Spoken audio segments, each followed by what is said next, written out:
किसी ने बहुत खूब कहा है कि शब्द शब्द बहु अंतरा, शब्द के हाथ ना पाओ, एक शब्द करे औषधि, एक शब्द करे घाव।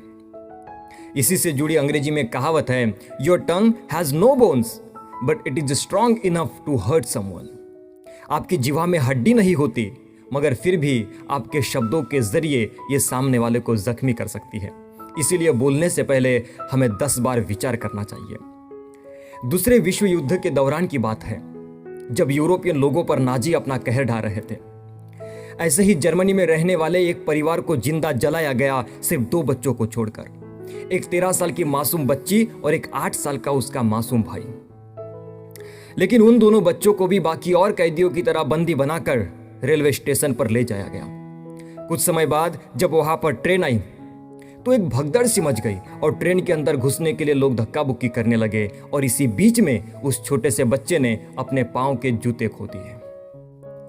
ट्रेन में चढ़ने के बाद जब सब कुछ शांत हो गया, तब उस छोटे से बच्चे ने अपने जूते खो जाने के बारे में अपने बहन को बताया।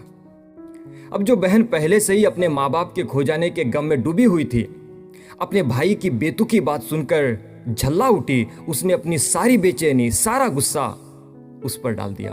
उसने बहुत जोर से उसे डांटा। बेचारा बच्चा वहीं पर शांत हो गया। कुछ समय बाद जब महिलाओं और पुरुषों को अलग अलग कर दिया गया और अलग अलग कैंप में रखा गया, वो बहन भाई 3 साल तक एक दूसरे से मिल नहीं पाए। जब युद्धजन्य परिस्थिति शांत हो गई, तब इन बाकी कैदियों को भी रिहा किया गया। तब सबसे पहले वो बहन अपने भाई को ढूंढने निकली। मगर अफसोस, उसे क्या मालूम था, जिससे मिलने के लिए वो 3 साल से तड़प रही थी, वो आज किसी और दुनिया में चला गया था। उस दिन वो फूट फूट कर रोती रही, सिर्फ यही सोचकर कि उस आखिरी मुलाकात में उसने अपने भाई को कितनी बेरहमी से डांटा था, कितने वाहियात तरीके से उसके साथ पेश आई थी।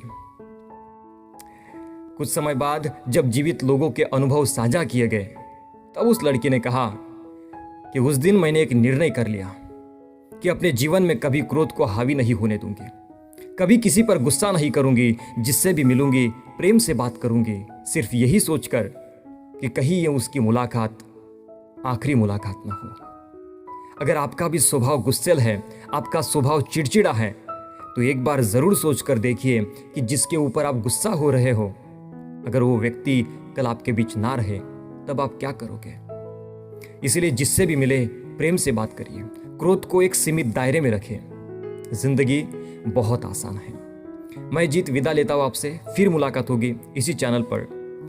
जय हिंद।